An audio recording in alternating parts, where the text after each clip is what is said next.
Ne bo samo fizično naporno, predvsem bo naporno tudi mentalno.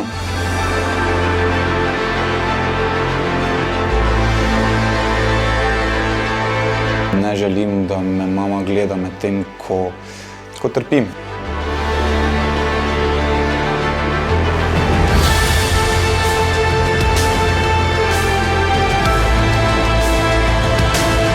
Prvi dan je šlo vse kot po maslu.